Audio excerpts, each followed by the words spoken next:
In this video, we get from Dublin to Australia with British Airways. We take 3 different flights and we take you along for the journey.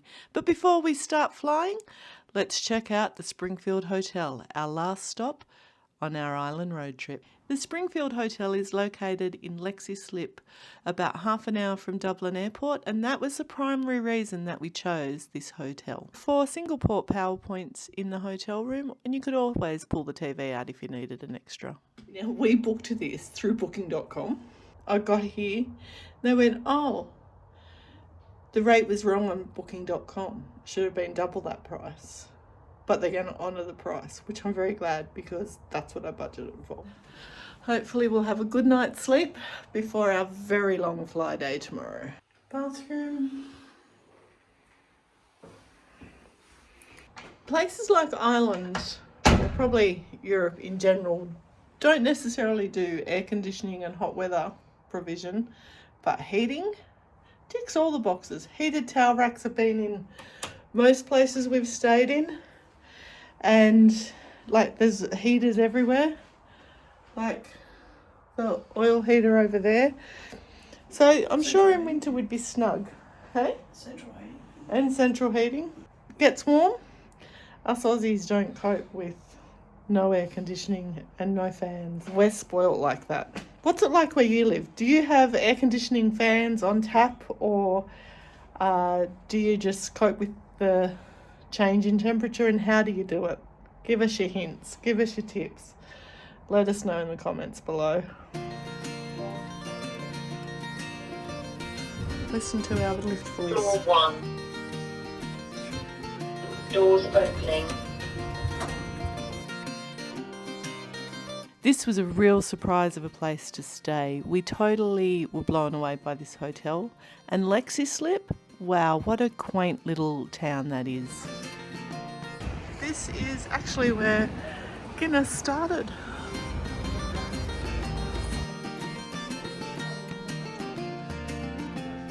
Yeah, what are you trying tonight? Hop House 13. Well, that's nice. It's another Guinness beer, isn't it? Guinness beer, yeah. That's very nice. They say when you go to another country, you drink what they drink. So, for the last how many days, I've been drinking beer. Don't like it as much as I do when I'm in Germany, but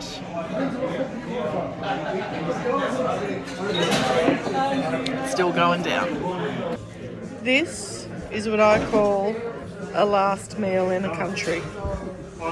Ribs with chips and slaw. What do you reckon, Phil? Looks good. We've both got the same thing. We're both happy campers. We've had an awesome time in Ireland, and we're going to tuck in and enjoy these Guinness barbecue spare ribs at the original location where Guinness started, in Leixlip.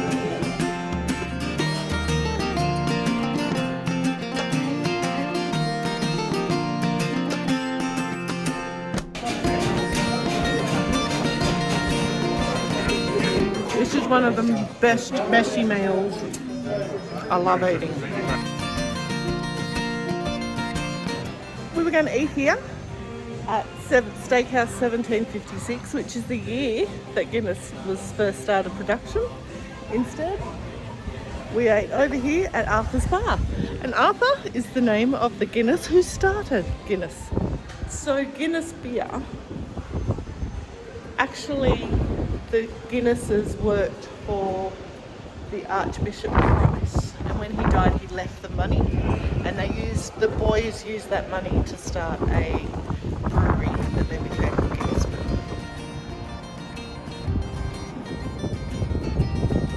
Down the river. That for our last location in Ireland. Great. Well, Beautiful food. Nice beer. nice choice, Mr. Hawkins.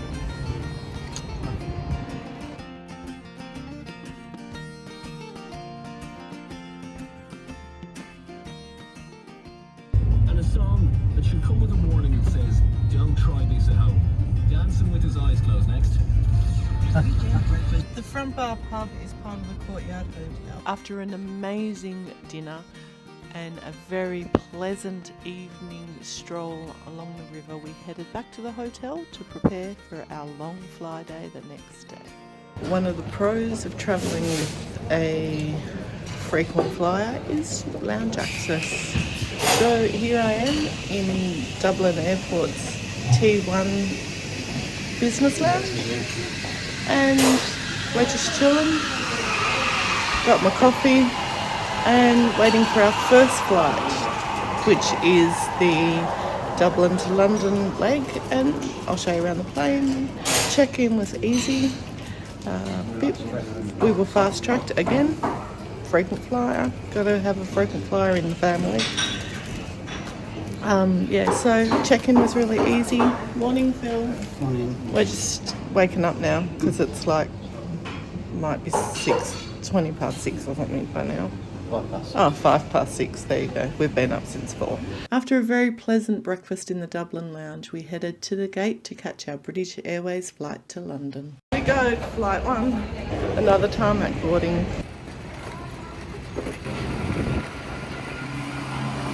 It's a packed flight apparently. Had a little bit of an issue with our bags. If you've got a bag that you don't want under your feet, that's like not handbag size, and they tag it, take the tag off. Because Phil nearly had to have his backpack, which is huge, under his feet. And thankfully there was a staffer there that helped us out. But yeah, let's have a look at the seat. So there is a battery below the seat and Wi-Fi. I'm quite snug.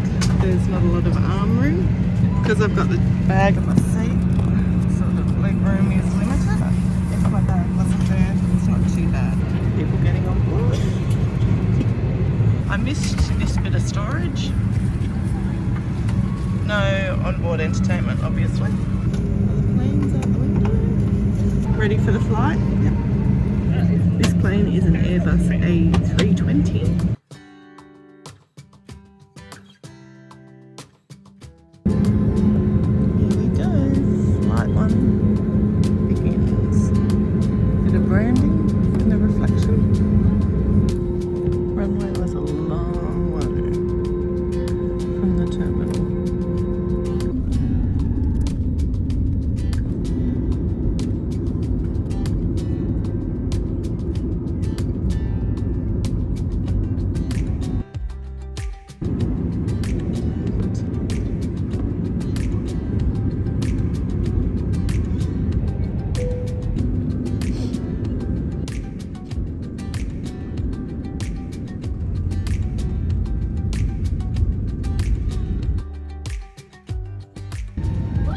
Flight number 1 done. Still got 2 to go and 12 hours to fill in. We'll pick up this video after we spend a couple of hours in London. BA lounge, quite large.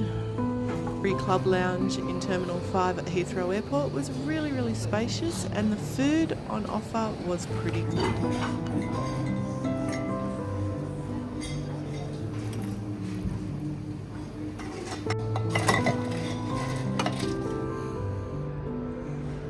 We just went and spoke to the lady in the BA lounge over in the main terminal to just double check our boarding time.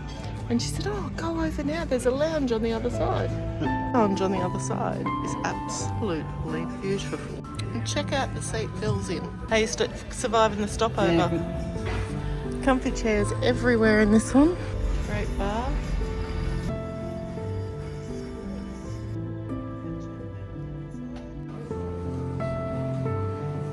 The same selection as food as on the other side. Check out the workstations. Pretty cool lounge, really. So if you are a Oneworld Gold or above, or I think it's Sapphire for BA and Oneworld, make use of the lounges. And if you find out your flight's leaving from B terminal, come to this lounge. Phil keeps checking our luggage with our tags. It's driving me a little bit bonkers. Here we go, flight number 2. Well, yes, technically number 2. Flight number 1 to Sydney.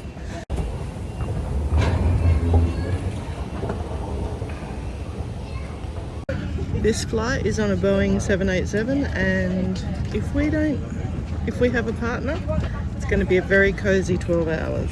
Legroom not great. Entertainment unit very, very small screen. There is a USB table. Oh. It's getting dark here in London. And it's about 8:45, I guess. Most of our flight was in darkness, and as we came into Singapore, there was a bit of daylight.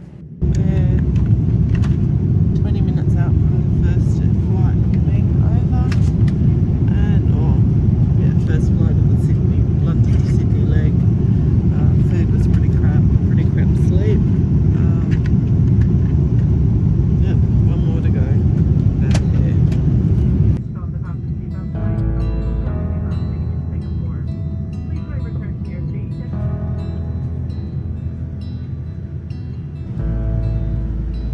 Check out the resort pool.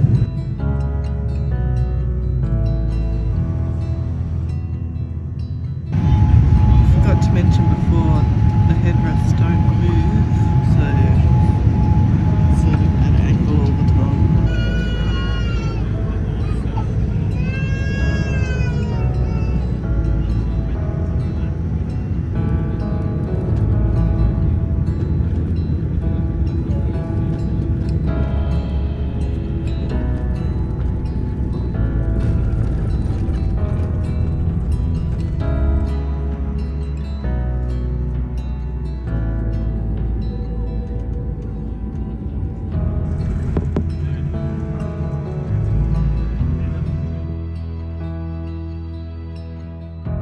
You have to go through another lot of security when you go through these transfers, just in case you've never done it before or it's been a while.